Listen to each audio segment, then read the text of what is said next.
Okay, everybody, the show's about to start. Sit down. Find your seats. Come on. Find your seats. Sit down.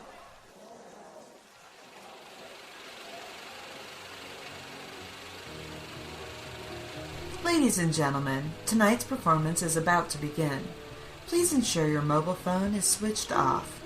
We'd also like to remind you that flash photography is not permitted. Now, on to our feature presentation, Jack and Rob Save Hollywood. Enjoy the show.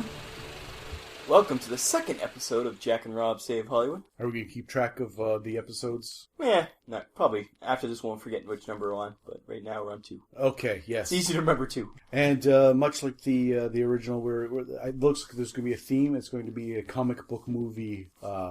Hollywood's, the way they work on a big budget comic book movie.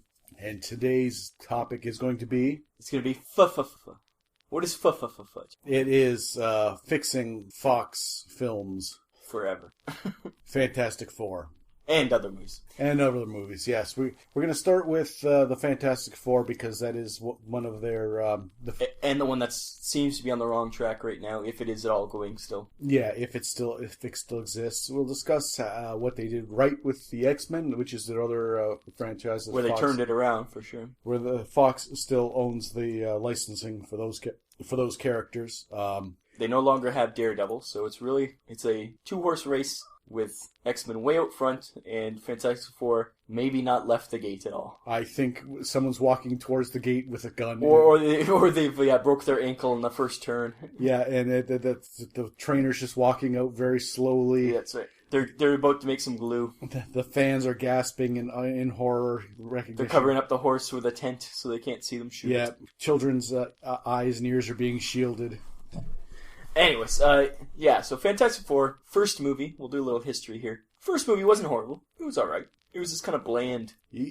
We're fixing Fantastic Four, much like our Superman versus Batman. You want to dredge up? Yeah, you gotta lay the groundwork before you can build it up. Yeah, okay. Well, I almost vomited when we had discussed the Man of Steel. Yeah, so. This is not as... I don't think this is bad because... That's a bold statement. You're saying that Man of Steel is worse than the original Fantastic Four movie. Definitely worse than the original. The second one is pretty bad. Second one's awful. Galactus is a storm. Like, you already have guys in suits. There's already a rock guy. Make a giant guy in the sky. Yeah.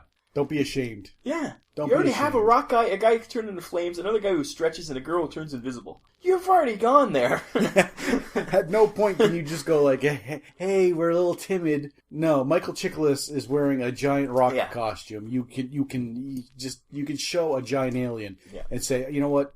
He's not on the same scale as us. Like that's a very reasonable. Yeah. Because you just show him in the sky in the clouds, it'd be freaking scary. Yeah, just coming out of the clouds, even a hand at first, and you're like, oh, that's a giant. Yeah, okay. As it covers a city. But as you were saying, the first one wasn't bad. It wasn't horrible. I didn't like what they did with Doctor Doom. Like, it was kind of weird. They turned him into metal instead of having just a mask covering his scarred skin. I don't remember enough about it. That's pretty much it. Okay. The rest of it is pretty bland. It's a very bland movie. But it's Fantastic Four. You can't do much with them. Was it an origin story? Yeah, of course. They took their rocket ship up and got blasted with cosmic rays, came down, and then Doctor Doom was he on the ship with them or something stupid? And he started turning metal. And instead of just being horribly scarred and having to wear a mask, he was actually turning into metal. And then, so that's the first two Fantastic Four. It's pretty poor. You just skated over that second one real quick. We know the second one's bad. Thank you. Because there's no reason to talk about the second one. Bad. The Silver Surfer looked decent. Yeah, he's probably the only good part of that movie. He looked decent. The character was terrible, but it was poorly written, It was a... Was it Doug Jones that's playing him? I think it was. A mishmash of different storylines where, we can trade our powers, nonsense. Yeah, stupid, yeah. And it was just They didn't know what they were doing. They still don't, because the new Fantastic Four, instead of being like, we could fix this, they're like, let's reboot it.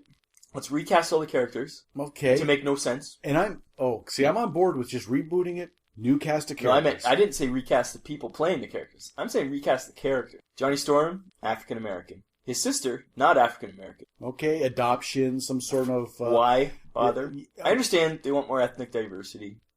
I'm trying to think if there's anybody in the Fantastic Four universe that is ethnic diverse. I don't think so. Pretty white bread. But anyways. Because it's basically a family. Yeah, it is a family. It's 3 people who are related and their friend. So why would you can't just go, well, there should be an Asian guy in there. What? That they're related. Like, yeah, it doesn't make sense. And then there was rumors that Doctor Doom was going to be female. It's like, why? Why bother? Why change things? No, if you're using a different cast of actors because you want to reboot it, I'm behind that. Because yeah, it doesn't matter. Actually, it doesn't matter. The 2 first ones have to be kind of set aside. It's not like you have to. They were so iconic. You have to keep. It's not like the X-Men movies. No, there are no iconic characters there. It was not Batman. At no point was it. They did recast Batman though. But I'm saying, like, at no point was that caliber, and they could go from Michael Keaton to someone else. Oh yeah, you're saying someone 89 Batman on. Yeah. Yeah. So, and they're no Batman. Yeah. There's no reason they can't recast. Let me reiterate that again. That was no Batman, and I'm not even a fan of all the Batman. No, they're all terrible. I kind of like this. The original one was still really good, as far as I'm concerned. No, it's terribly cheesy. 89 Batman? Yeah. Jeez, it is. Have you watched it recently? No. You shouldn't. If you have good memories of it, don't watch it. Because Kevin Smith recently rewatched them all, and he was just like, at the time, we thought this was dark. And he's like, this is just 66 Batman. Yeah. Yeah, but that's campy. You don't want campy. And then after that, it just got way downhill. Don't you remember Batman firing rockets in crowds and shooting machine guns? Yeah. That's terrible. But, okay, see, we're talking about Fox. Now, Batman doesn't own Fox. Are we No, that's Warner Brothers. That's Warner Brothers. Are we going to go down this rabbit hole? No. There is always the Batman paradox that are in every single episode of every podcast we do. It's you get caught up in the whirlpool. And I'm not even a Batman fan. Like, I don't think I've Stop talking about Batman. We're talking Fantastic Four right now. Okay. Which I have said again. That's Fantastic Four is no Batman. It's not iconic. They recast easy. And they can recast Batman. They can goddamn well recast Fantastic Four. And the other thing, like, why? First of all, Fantastic Four it's never been interesting, and even in the comics, they had to really retool it to make it interesting. They turned it to the Future Foundation, and they made it really kind of a family story once again with the kids and more teaching and things like that. It's because Fantastic Four worked in the 60s. It's just nowadays, it's just boring. There's nothing much you can do with those characters. It's always the same story. It's always... Intergalactic threat shows up. Brainy guy thinks about it. Reed Richards thinks his way out of a thing. Sue maybe gets into trouble or just does nothing. Ben and Johnny just argue with each other and joke and are friends but not friends. You know, like and then they throw, it's really just the Reed Richards story. Throw some punches. They fly around. It's just Reed Richards. He's so brainy. He solves any problem. So you have to kind of make it different. Yeah, and that's where they kind of they stagnate. Really, it's very stagnant. Now, and the movies prove that because all the movies, even the bad Roger Corman movie, it's all the same. It's like the same story over and over again. Which they fight Dr. Doom. Speaking of the Roger Corman movie, I was introduced to that by was it Red Letter Media? Yeah, Red Letter Media talked about it. Yeah. And they were pleasantly surprised at how it wasn't that bad. Yeah. How much better it could have been if someone, because the movie was never meant to be made. They made it to keep the license. Yeah, and it never was like in a theater. And that was before Fox owned the license. Some German company owned the license time. And they were pleasantly surprised at the effort that was put into it with practical effects. It was a $1 million. It cost because the movie had to it had to cost $1 million to keep the license, so it would cost $1 million on the button. So now we've discussed the past failures of the Fantastic Four, Fox's fumbling, dropping the ball. Let's fix Hollywood. Let's save Hollywood from itself. In fact, Fantastic Four is hard because they are stagnant. Well, then we're in the wrong business because right now we're going to fix Hollywood. We are going to fix Hollywood. Fantastic Four movie. Credits are going up. Directed by David Fincher. No. Okay. It's Fantastic Four is never serious. It's not going to be a serious movie. Okay, but it's directed by Oritz. Screenplay by Lindelof. Yeah, that's the problem. Okay, directed by Robert Michael Orsi Bay. and Kurtzman and Orsi, co-written by, and then directed by Michael Bay. So now actually Michael Bay might not be a bad choice because because at least there's no robots that you can't tell what's going on. They're just people. Okay. No, I was joking about all of those people because they're all terrible. For a director, though, I'm trying to think of a director that would be of the right mindset for that kind of movie. Actually, Guillermo del Toro might be. He's proven he could do schlocky fun with Pacific Rim. He could do a genre movie and treat it properly and Hellboy, you treat it properly. Stay close to the source material. But I'm trying to think of someone like that though. Peter Jackson. God help me! I was thinking Kevin Smith, Kenneth Branagh, the Thor director. You could do it like yeah, it would be horrible. Just. He's got a very big Shakespeare background, so you get more theater into it. It's got to be something.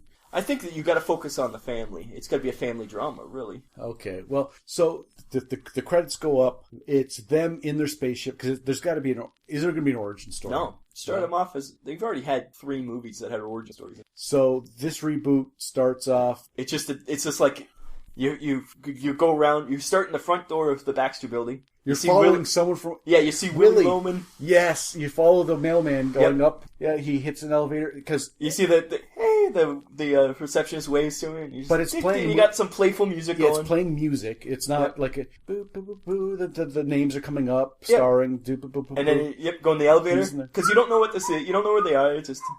Always from behind, because eventually it's going to be Stan Lee. Yeah, and then you just... Yeah, at the very end, you spin around and Stan Lee tips his hat and walks out.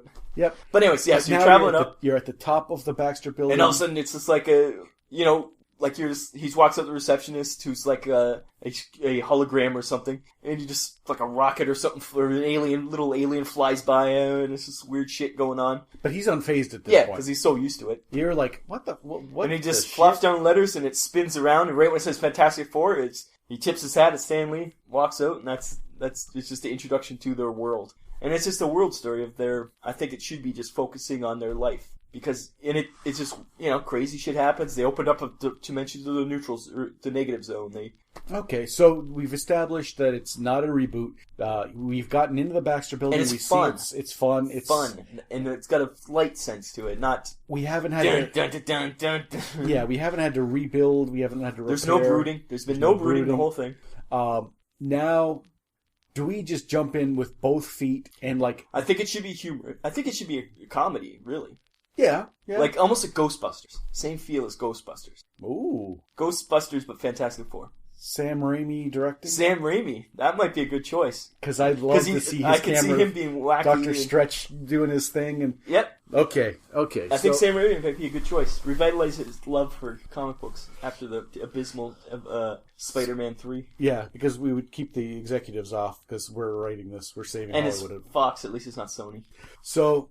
Do we jump in both feet action? Like, hey, Johnny Storm's in there talking to a thing. You pan over, it's Reed Richards. He's playing with something, and then whoop, whoop, whoop, whoop, whoop. And like right off the hop, or some like they're talking, and all of a sudden, boom, something comes out of a But I think portal. It should be like they should once again treat it like this is an everyday event. Reed did something again. They just go deal with it. Like that is not even the main thing. And maybe that like triggers something that happens later. That's the main thing. Like they think, we dealt with that. That's the Chekhov's gun. They deal with it, but then there's like whatever it is. There's one little thing got away, or with a device, or yeah, like Johnny Storm and Thing fight it off, and Reed has to quickly build something. Meanwhile, Sue's like with Franklin in the background, like guys, like what the hell?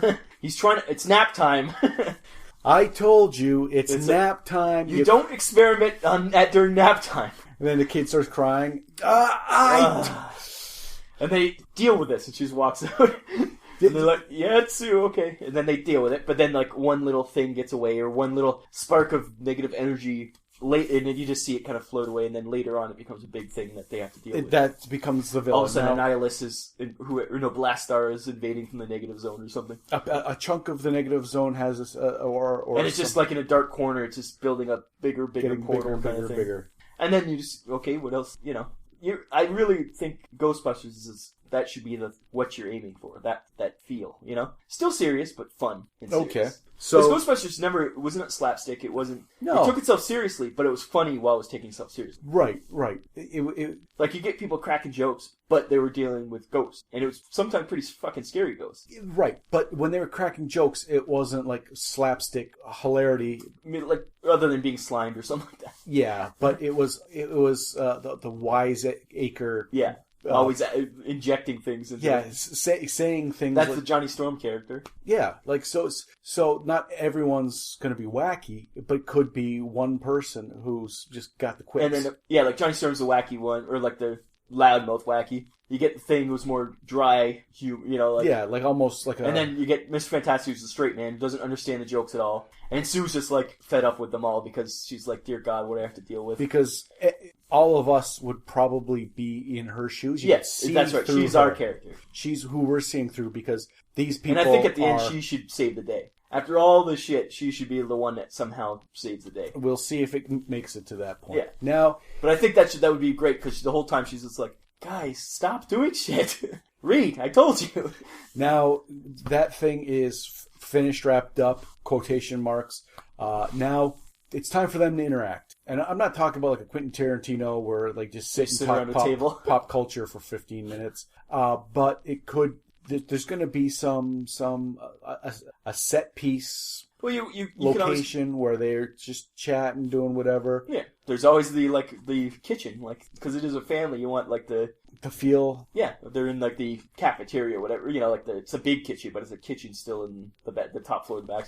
You know, you get some Gatorade, some electrolytes in you after you're fighting some creatures from Yeah, the they can have the zone. two people that talk, another person can walk in, grab a drink, and make a witty comment, walk right back out. Walk back out, camera starts following them, like, do Yeah. some interesting stuff with the cameras. Show the place, because it's so amazing. Like, there's shit going on By everywhere. following one character into the kitchen, that character talks to someone, the other character leaves and goes someplace, you And follow then at that one point character. you get left with Franklin. And you're like, why are we watching Franklin? Franklin turns, he's talking to like a creature from the negative zone or something who's like, you know, just like, because since the negative zones, it may not be a malignant thing from the negative zone, just something that snuck in, and it's just you know, like playing with Franklin. And then you leave that, and like it's just a little halfway through, you just get what was that? What was that even about? Yeah, and it just you just keep getting reminded as you go through, and then other things can happen. No Doctor Doom. See, now I kind of thought you were going to go there, and I would want a Doctor Doom seed. Seed, that's fine. I know Doctor Doom is the villain though. As the main villain, no. No, just be like, you can mention him. I don't know enough about the negative zone to say who the Blastar villain is is the going to main be. guy, or Annihilus, I think, is in the negative zone. Like, because you'd have to have one villain, and then it ramps up to like the villain. Like, you know what I'm saying? Yeah. Like you fight one guy, it's tough. Then you beat him, and then it's like, oh, he was working with or for or something like that. Once again, I'm not 100% up on everything to do with Fantastic Four, but So there's definitely villains. some henchmen, some tiers. There's definitely. I think Negative Zone's good because that's a major early thing, and he discovered it, and they never really touched on it in any movies yet. But I think Doctor Doom could be in, like, he's the second movie, like, and have him in Latvia, have him on TV. He's doing something in Latveria. Then you're tracking with me 100%. Yeah, I don't. Yeah, because at some point, I don't have him in the continuity. Just at don't some have him point, as, I want someone walking past the TV, and it's the news, and it's him, and it stops for a moment because they stop and go, "What the?" And it's him, and he's talking about Latvia. He's Latveria. Yeah, he's shaking his fist in front of a podium, blah blah blah. and, blah. and it's just like Doom's at it again. Yeah, one of them's gonna be like, "Oh, I don't have time for this shit." Like, and it's like or like the Thing can be like, we should just kick his ass, and Reed's like, he's in his own country. We have no jurisdiction there. We're not going. If he comes here, we'll deal with him. But if he stays in there, he's got diplomatic immunity. Diplomatic immunity, yeah. But we got some other stuff to deal with. Yeah. And that's halfway through, Mole Man can attack, and they'll just deal with it. I think it should be like just like different mini adventures, and then overall like a giant thing. Because I want it to be like a day in the life or a week in the life of the Fantastic Four family. And just how escalated it gets, not escalated, how like routinely it's bizarre. Yeah, and then with an something overall big, thread. Yeah, something, and Reed keeps, I'm getting these weird readings, and then something else distracts him from it. Like, you know. Yeah. Sue's like, watch the baby, I gotta go do this. Yeah, we're working on this. There's Mole Men are coming up from it turns out that rift from the negative zone, well, it's actually happening, you know, the mole men are actually trying to escape this thing. Yeah, they're getting away from it, yeah. Yeah. They're like, why the mole man? And all of a sudden, we don't know. They just got riled up, and then later, well, that's why they were running. They're running from something. Where are they running from? Oh, well, oh my God, there's a rift. Because that reading that I was getting, it's happened to there too. What's going on? And then, why don't you map out all your readings onto a map of New York or of Manhattan or something? All of a sudden, you show it, it's like, boop, boop, boop, boop, boop. There's dots everywhere, and they have to And they have to go to the different ones. Yeah. Sometimes they show up and they've got a machine like a. Sometimes the hole is this big. Sometimes it's a door. Sometimes it's. Reed takes a gun and goes whoop, and zips it up. And then eventually they just find one that's huge, and then all shit hits the fan. Yeah, because or they eventually find the one that's in the Baxter Building or something where it's the original one. The main one, because they're like every time we close one, another one, like the reading seems not to disappear; it travels somewhere else. So every time they close one, the other one's getting bigger. It's still got the same particle reading. Yeah, that's right. The number doesn't go down, but we reduced it's going somewhere else. The numbers are going down, but the amount of energy. And then eventually they're tracking all over the city. Oh my God, it's the Baxter Building. Franklin! And they left Franklin with, remember that old nursemaid, like he had an old nursemaid that was his nanny? And she's just looking after him where they're being Fantastic Four? That I don't know, but... or even, I'm sure they could have something else. And at one point... what's her name? Who's the... They're closing off one of those... She-Hulk was a member of the Fantastic Four. I wonder if they won't her. Possibly. I wonder. Maybe not, but that'd be funny. All of a sudden She-Hulk's like...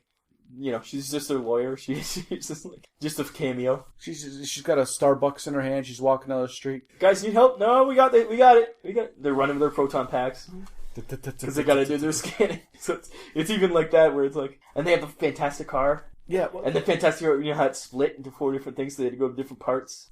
Yeah, the Fantastic car is tearing ass down the street because they got all the readings. And all of a sudden it just goes, it goes up. And it literally just blows past, and She-Hulk's there with her coffee, and her hair just goes...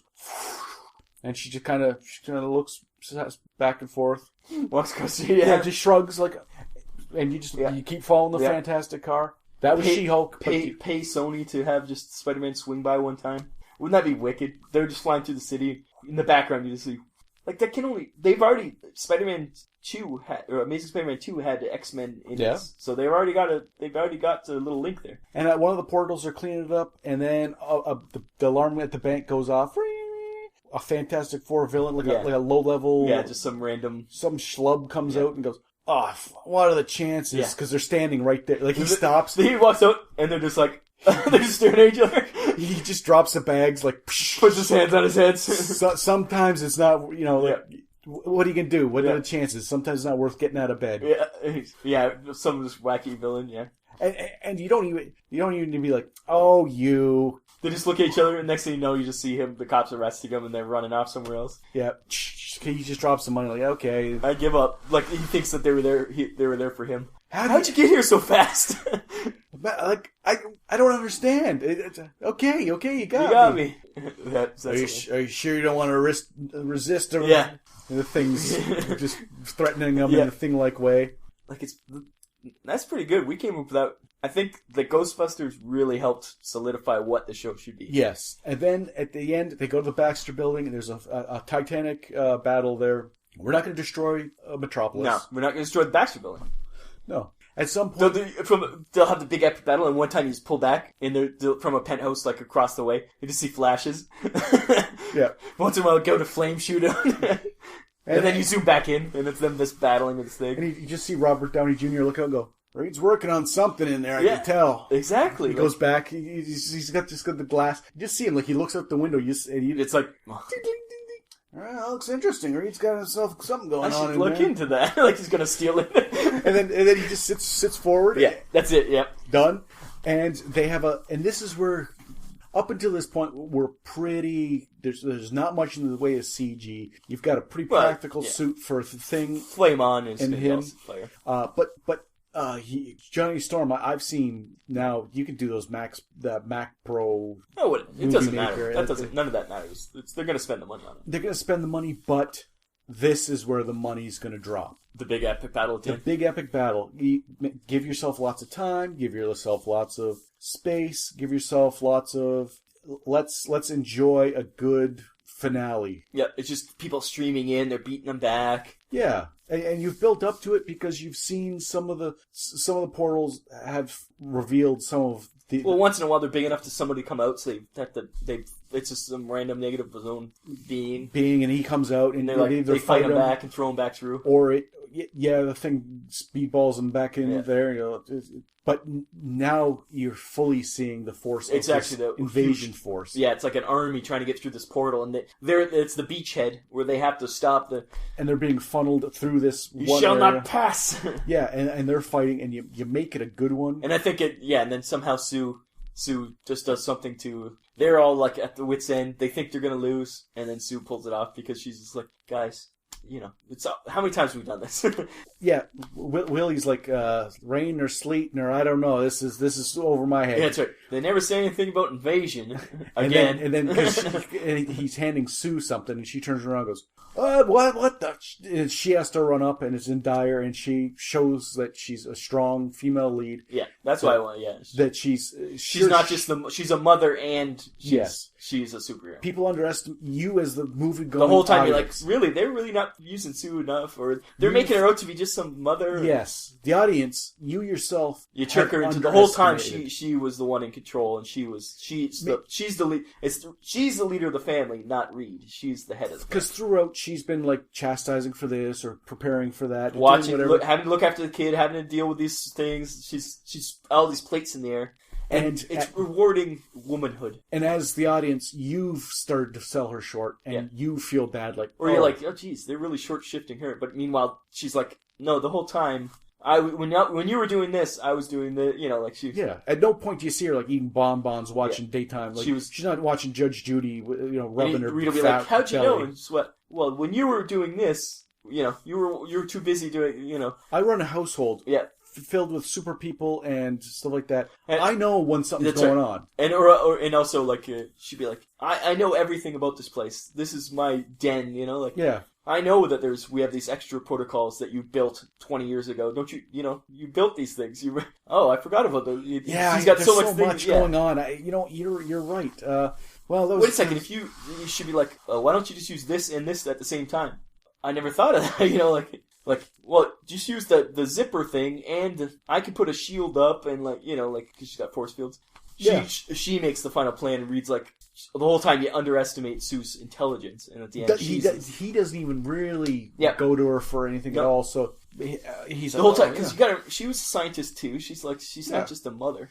So at the end, they've closed the negative zone. Blah blah blah. The family's back to maybe there was some marital tension. Because she wasn't paying, So you need a final scene that shows, the aftermath, but not really, It's just, the thing... I think the end credits should be the thing... The after credits should be this thing sweeping up. Why do I have to do this?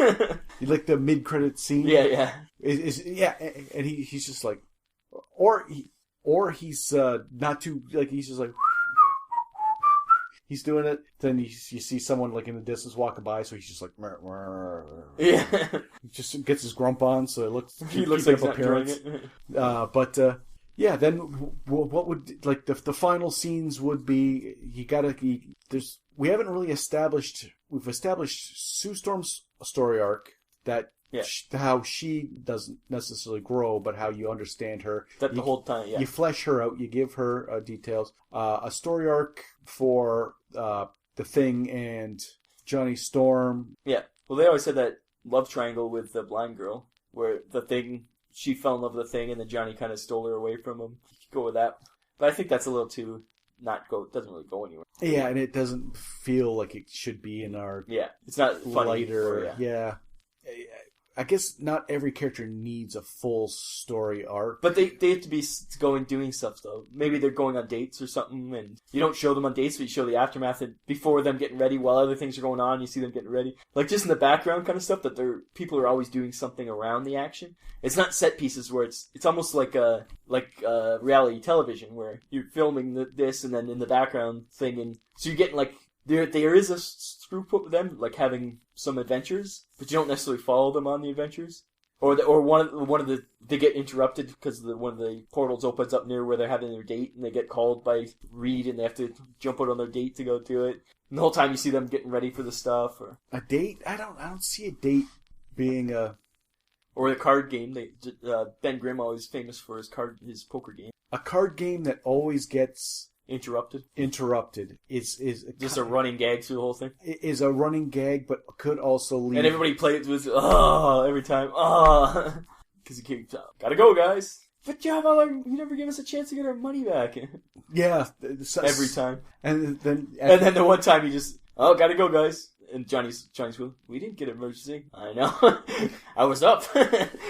But you could at the end have the card game play out with them just relaxing. It's back to normal almost, and then however you'd want to have it. If through the whole thing Johnny doesn't get to play his good cards, or the thing doesn't get to or whatever it is that they're playing, but but something that takes them along other than just being the muscle. Yeah, because there was 4 people there. And you have to flesh them out as much as possible without convoluting the story. Mm-hmm.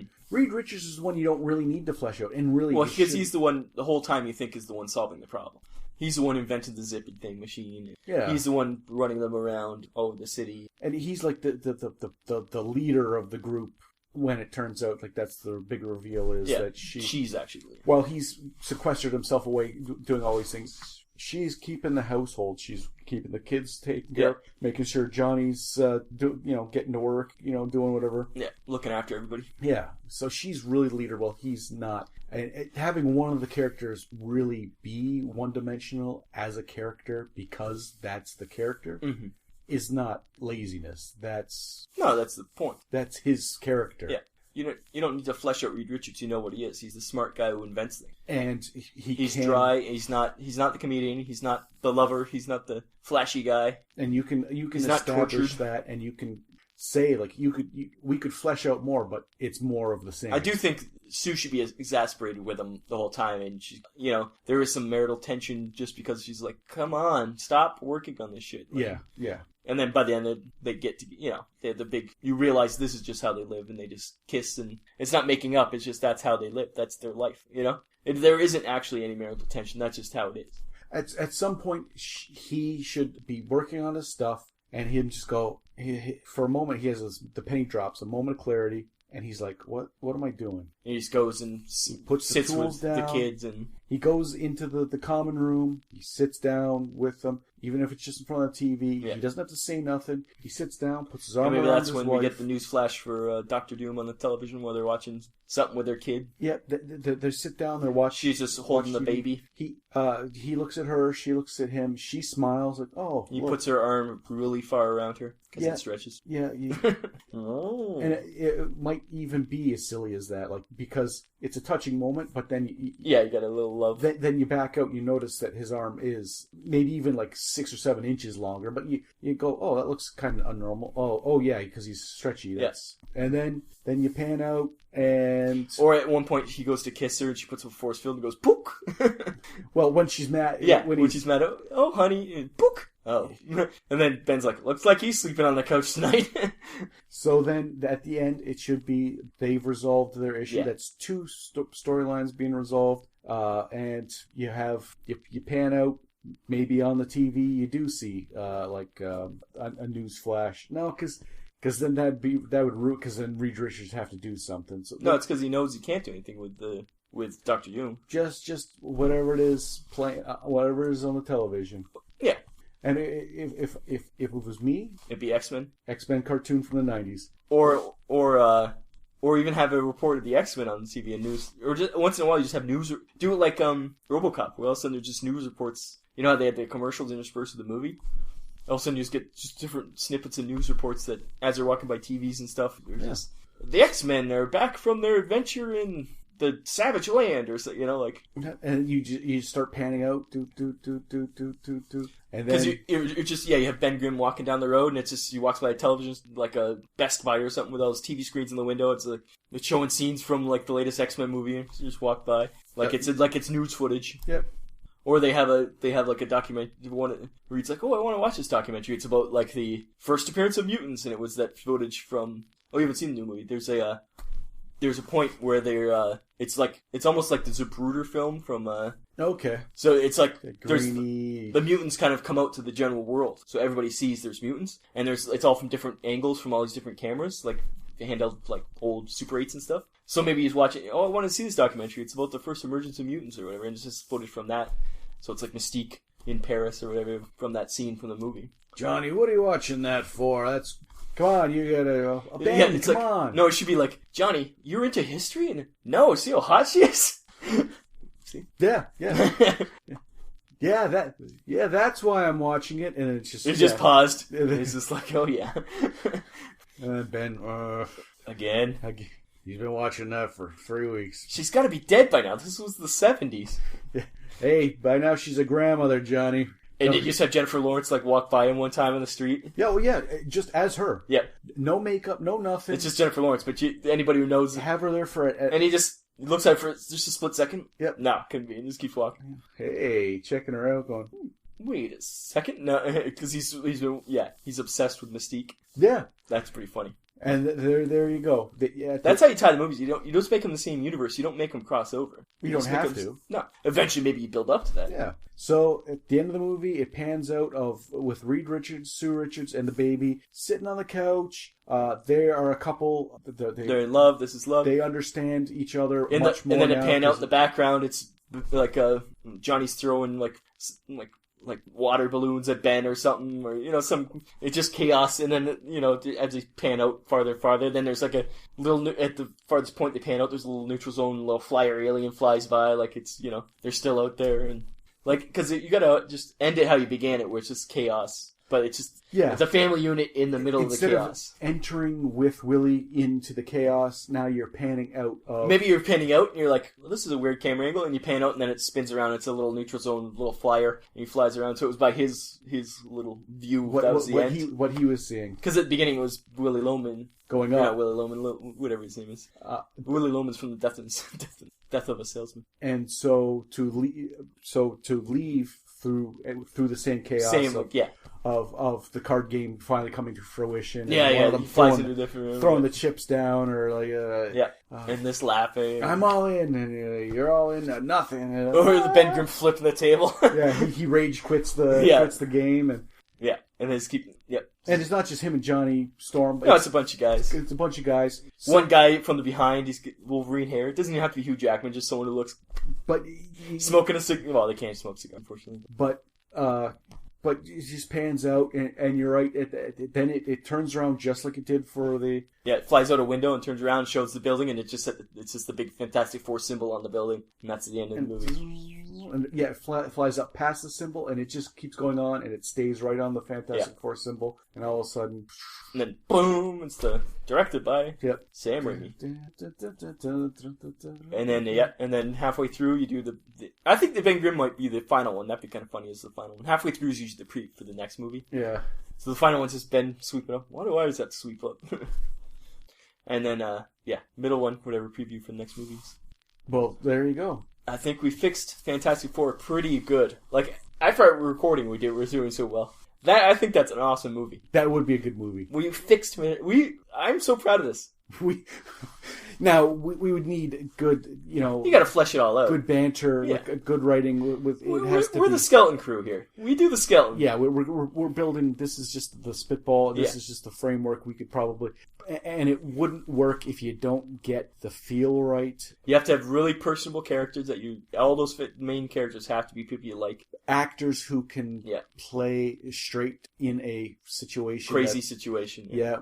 And not cheese it up. Now I didn't mind because that's the thing. It's not cheesy. It's a joke. It's funny, but they take it very seriously. It's a serious movie where funny things happen. Some things are, and not necessarily like funny as in like but no, it's funny. It's wisecracking and the wisecracking, funny situations and situations that arise that are and even funny setups and like. But it doesn't necessarily need to be a full-blown comedy. No. It can be pretty played close to the vest. All the people there are serious because they're serious about it. And it's funnier because they've probably lost the connect where it's so crazy. They shouldn't be walking past a bank and a guy in a porcupine outfit and a guy who shoots glue out of guns come running out with bags of money. Peace Pot Pete? Peace Pot Pete. That was a good pull. And all of a sudden it's like they take it very seriously, but you as the audience like, what? This is ridiculous. Now come on. Yeah, and they're just like... That's silly. This is just another day. Yeah.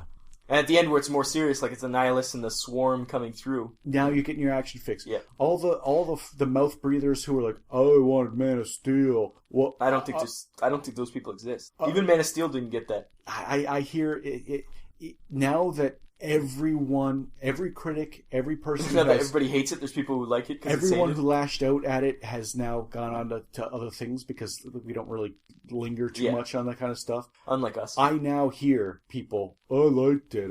It's the new Superman for the new century. Hey, Grandpa, you stop clinging on to the past. They need That's to be our sterilized, Superman. those people. Yeah. Anyways, they can enjoy some fisticuffs. They can enjoy some like a little bit of a yeah, there's a little bit of action. It's now time for an intermission. Head on out to the lobby and get yourselves a snack. Hey, Jack. Hey, Rob. Funny meeting you here. In the studio, in front of the mic. It's uncanny. It's not a regular occurrence anymore. Ever since Studio H got shut down for, well, things. Violations. Health code violations. You know how it is. Ever since that happened, it's not been as regular. Speaking of regular, you regularly update your Twitter account. I call it our Twitter account because it's Vinland OTR. And what does that stand for, Rob? Vinland Old Time Radio. That's this little podcast we do. I don't know if you've heard of it. Have not. That's funny because you record it. Oh, I didn't tell you were recording? No, this is just me being me. Anyways, so if someone would want to follow your Twitter account. Our Twitter account. How would they do that? At Vinland OTR. Fantastic. And people who don't want to follow our Twitter account, who are on Twitter, you make baby Jesus cry. Live with that. At Vinland OTR. 2 N's in Vinland. It's not Vineland, it's Vinland. If you can't spell, we don't want you. Welcome back, ladies and gentlemen, to tonight's performance of Jack and Rob Save Hollywood. We talked a long time about Fantastic Four. We were gonna mention some X-Men, but X-Men doesn't need to be fixed, but they can maybe spin out some of the characters that have been on. Now we do in Jack and Rob Fix Hollywood, Save Hollywood. We do make the movie that should be made. Yep. And that allows, the fixing of a franchise that needs to be fixing. Yep. Doesn't apply to X-Men anymore. You yourself said no, that's... for sure. X-Men Days of Future Past was it's not the comic books, but it's good. It's its own thing, and they've really, it's an older franchise now, and they've gone back to what worked with the original two and mixed in First Class to make something better than all three. This movie was better than all three. This is the best X-Men movie that's been made. So I feel I would be I just thought we could talk about how Fox could capitalize on this by spinning out movies from. We've already discussed there's probably going to be a Deadpool movie. Hopefully with Ryan Reynolds, because he's a good character. Don't be the Deadpool from. We said that Deadpool from that should just wake up from a dream, and it's that whole Wolverine Origins was just a bad dream. You wake up and like, I dreamed I had no mouth. Yeah. Isn't that crazy? Meanwhile, he's looking right at us. Yeah. And you're like, who's he talking to? Oh, he's talking to us. He's breaking the fourth wall in the first 5 minutes. First thing he says. He wakes up. We'll do a quick cut on this one. Okay. This movie. Jack and Rob Save Hollywood. It just says Deadpool. And it's beep, beep, beep. Alarm clock. Oh my god. I dreamed I had no mouth. Not beep, beep, beep. I want that classic alarm clock that goes... The little thing bangs the suit. And you just hear... Because he whipped it against the wall. Yep, and all the gears. And then it's black, and then you open it up because he opened his eyes, and he just sits up straight, and he's looking straight for you. He's like, I dreamed. And you're like, who's he talking to? Guys, I'm talking to you. And then he starts talking about his life. I just had the craziest dream. And he gets up, and he starts getting, and meanwhile, he's all scarred up, and he's horrific, but he's wearing... Or he's wearing his mask even while he sleeps. He's wearing a onesie version of his of his uniform. See, this is where you can go wacky. He gets up, he slides out of bed, he's wearing a onesies version of his uniform. And it's masked, but he's got a sleeping cap. Yeah, okay, and that sleeping cap, and he starts walking towards the camera, away from the bed, but he's going about his daily routine. It's almost like Ferris Bueller when Ferris Bueller's breaking the fourth wall. It's that kind of thing where he's just like, yeah. It's now instead of a Ghostbusters, this is Ferris Bueller as Deadpool. Deadpool's Ferris Bueller. It should be Deadpool's day off. And quite literally, he starts telling you what. Because he just said he had a terrible dream. I had my mouth sewn shut. I couldn't talk. I'm the merc with the mouth here. I was shooting laser beams out of my eyes, for God's sake. Like, that's just silly. Like, I'm fighting Wolverine. Wolverine, please. My God, no one would want to see that. Yep. And he just goes, brushes his teeth. He gets attacked by ninjas. Brusha. Yep. He pulls up the mask, so you see his horribly, because you don't want to show him horribly scarred. You just see horribly scarred face, and he's brushing his teeth. They're like all yellow and terrible. And he's just like, gotta brush your teeth. And then he very delicately, because he's got a little toothpaste, he very delicately dabs it away from his mouth. Cleanliness is next to godliness. And then he's decided what? Oh, I got a perfect. Well, I don't know where you're going, but I just thought of a perfect thing. He gets dressed, walks outside, he opens the door. It's a war zone. He's in the middle of like Sarajevo or somewhere. It's just like he's on a mission, but he's decided to have a nap and brush his teeth, and then he has to go kill somebody. That's even better where I was going to go. So he goes, well, I gotta get a start on my day, and then, literally he goes on, he was having a nap in a mission, whatever, and it pans back, and there's a family cowering in the corner. They've been there the whole fucking time. A little kid in the arms of a mother and a father, and I told you he'd go away. Yeah. And he wasn't talking to them, he was talking to you. He was talking to you. Yep. You don't even know they're there, and then he heads out, he pulls out the swords. Yep, just starts massacring people. It goes to black, and you start seeing like the credits. Yeah, that was just the opening scene. Deadpool. Yeah, that's hilarious. There you go. We got a nice opening scene for Deadpool the movie. But other than that, and I'm not even a fan of Deadpool. No, I hate Deadpool. I'm not a fan. Deadpool. I don't hate Deadpool. Deadpool's really good in small amounts. He's good on a team. That's what.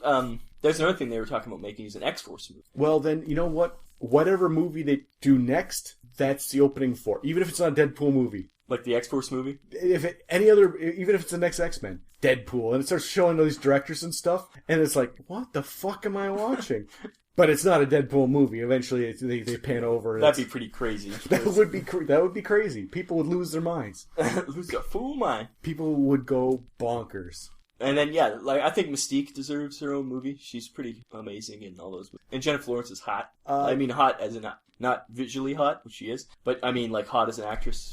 She's bank. She's money in the bank. Yeah, the iron is hot. Especially with Catching Fire coming to an end. If you catch her right at the end of that, like Hunger Games. She still looks really young. Well, she is really young. She's only like 22 or something. So you have years to go. Yeah. She's a good enough actress. I'm not going to say she's not going to be doing like. She's a really good actress, actually. She's like, I don't know if you've watched American Hustle. No, but the Hunger Games, she's pretty amazing. And I saw the first one. Like I think the first one. Yeah, the second one's just come out now, hasn't it? Catching Fire. No, there's that third one. Catch Fire. Anyways, yes, I've seen the second one. The second one is out, and but she's a good actress in those. Like, and she's really good as Mystique. Yeah, so I think American Hustle, she might have been out of her element. Yeah, so I'm not going to say she's Meryl Streep. But she's got enough. I think she's young. She can be. Well, you're beating me to the punch on that one. Yeah. She's got enough chutzpah to that if she's working on the craft, she will, by the time they build up a franchise big enough that they can support a Mystique movie. Well, it would be after the final Hunger Games movie comes out, so that's a couple of years. But what I'm saying is that but then she'd be able to carry. I think she can carry her own movie. She does it now. The Fox, but I'm talking about when Fox has the foundation. Is Hunger Games Fox? A mutant. I wonder if she's centric universe. Like once say the Age of Apocalypse. Age of Apocalypse comes out, and you start doing spin-offs, and you build up enough, because a Mystique Mystique's had a few series that have been really fun. Yeah. Like good, like dark. Like she's almost, she's very similar to Black Widow, really. same kind of spy stuff going on, but she's even better because she can shapeshift. But I'm saying, like, by the time the foundation's built, that you're starting to get spin-offs, and because you don't want to go too fast and start Mystique movie. Like, you don't want to just start doing that. Another X-Men movie Avengers coming out. I mean, like the Marvel movies did it, and they did it good, right? Yeah, they spun off right away. Yeah, they're doing 2 Marvel movies a year. Are you saying that? I'm trying to say that I aspire Fox to be. I think Fox, out of all the other ones, has the chance to be Marvel. Because they've proven it. Like, Sony hasn't proven it. They've had shit movies. No. All the Spider movies. Some of them are alright, but most of them are shit. And, who else is there? Like, I guess that's pretty much the 3 main players. But I think Fox has Warner Brothers, obviously, don't know what they're doing. Their head up their ass. So, I think, Fox has the biggest chance of being like Marvel. Yeah. And they're like, well, we only have Fantastic Four and X-Men. No, you have the X-Men. The X-Men have literally thousands of characters. Right. And thousands, like, X-Factor. Imagine it's a noir spy with multiple, like, all these characters that are multiple man, like...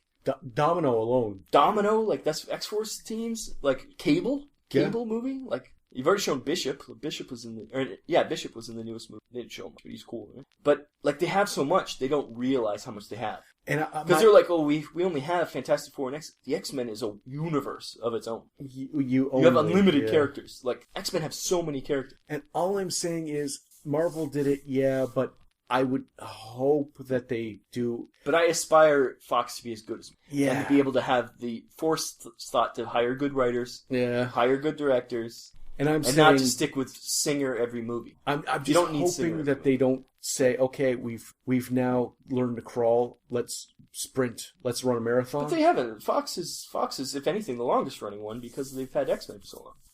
If anything, Fox is older than Marvel, successfully, right? Like this. You can say that there's in the middle were some bad X-Men movies, but the first 2 and the last 2 have been great, right? Last 3 probably have been great. You didn't like First Class. First Class was good, though. And let's not say... both of them... We're digressing from Saving Hollywood. No, but I'm just saying, like... I will say that First Class had many excellent elements, and I wanted to like it, and I liked most of it. Yeah, and they've only built off that. Yeah. And same with Wolverine. The Wolverine was a huge leap forward from Wolverine Origin. But still, I'm just saying... And it's just... I think the Wolverine is just as good as X2. I'm just X2 is a good movie. Saying... By the time, if Fox plays their cards right and plays it safe and builds I don't think they should play safe. I think they should strike while the iron's hot. Build a good mutant universe. By that time, Jennifer Lawrence will probably be almost 30. She'll have a decade in. You're playing the long game. I don't think they have the option of playing that long. I do. I don't. I do. I think they have to keep up. If Marvel keeps producing as good as they are, that's mean. But every time Marvel does something Warner good, Brothers, Fox keeps falling behind.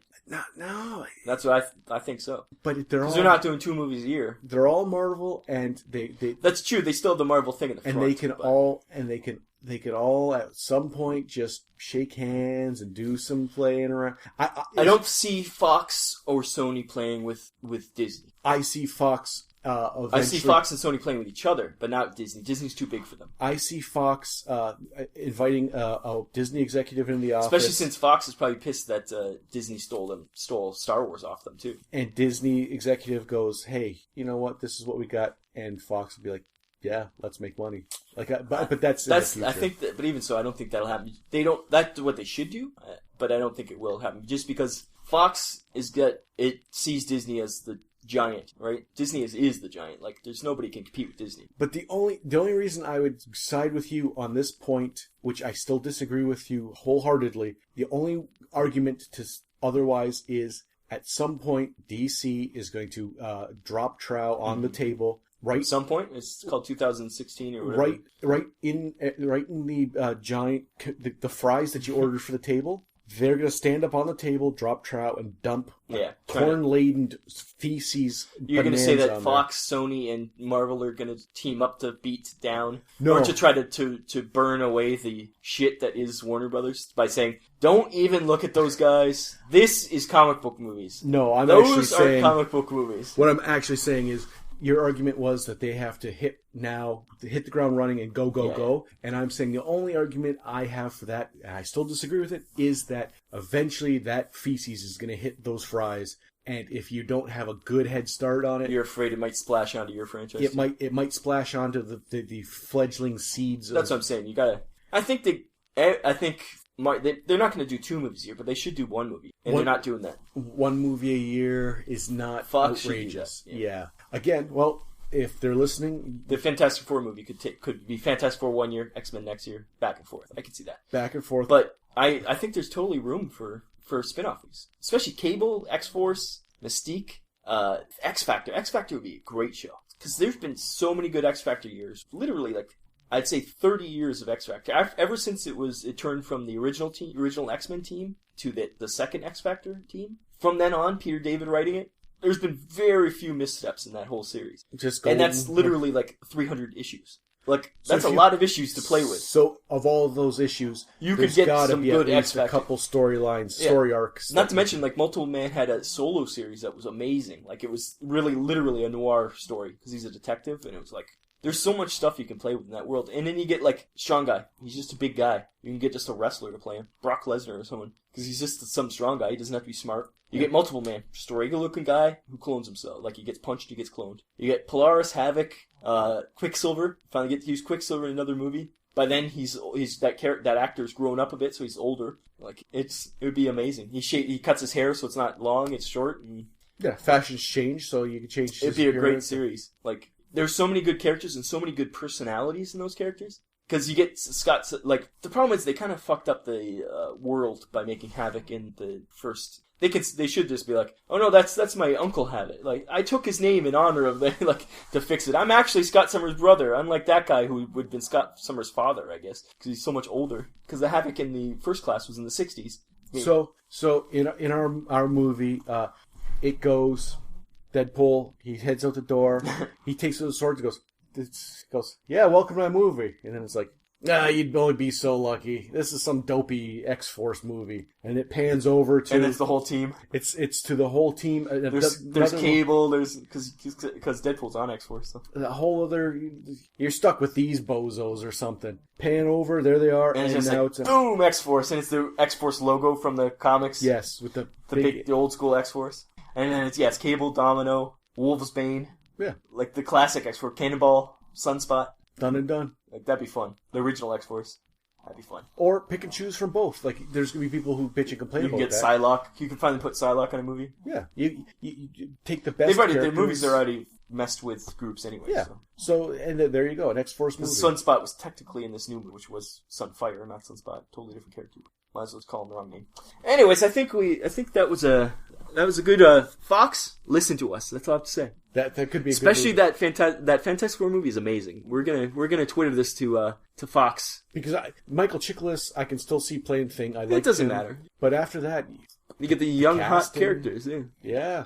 You get an older guy playing maybe Andrew Lincoln from The Walking Dead. He's hot. He can be Reed, not doing his stupid Southern accent because he's English. He can do just a normal accent, normal American accent. And he doesn't even need to be American. He's married to an American woman, but he can... Nah, he should be. Okay, well... Don't fuck with nationalities. Long story short, we can get a...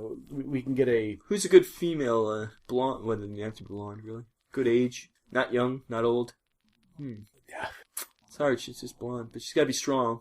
Yeah, and I'm not too... Who played the White Queen? Oh, God. No, she was terrible. Christina Hendricks. Christina Hendricks as Sue Storm. Just dye her blonde. Maybe a little too busty, but hot. I think she might even be a natural blonde. I think she is actually, strangely. Yep. Yeah, because the redhead thing is what draws a lot of guys who are like ginger files, but I think she's actually... Yeah, I think she's originally blonde. Yeah. Anyways, I think we'll call it there because I believe this episode's probably 2 hours long. Okay, then yes, thank you for joining us for Jack and Rob Save Hollywood. It's been both educational and informative, and you're lucky to have listened to it. Fox, once again, Fox, pay us a small stipend and you can have these ideas. Yes. Patent pending. You just put us on retainer. We're cheap. Copyright. Compared to like real writers, you just we're idea machines. Oh God! And you pay us like $1,000 a week, and we'd be super happy, and that's nothing to you. It would be less than your catering. and we'll just supply you nonstop with ideas. Just, First come, first serve, companies. There's just the change that is in Lindelof's couch, and we'd be thrilled. Yeah, exactly. We're cheap. And that always remember that. And that guy's box off at Poison. He's never. That's right. He's never followed through on anything.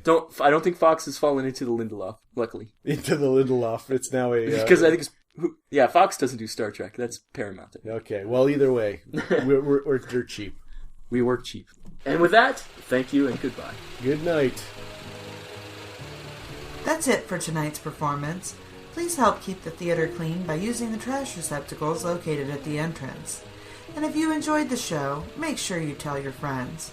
If you didn't, please keep it to yourself. Okay, everyone, show's over. Show's over. Make your ways to the exit. Oh, get out of here. Get moving. Get moving. You. Take the ugly kids with you, too. Yeah, you. Come on, get out of here. No refunds. No refunds.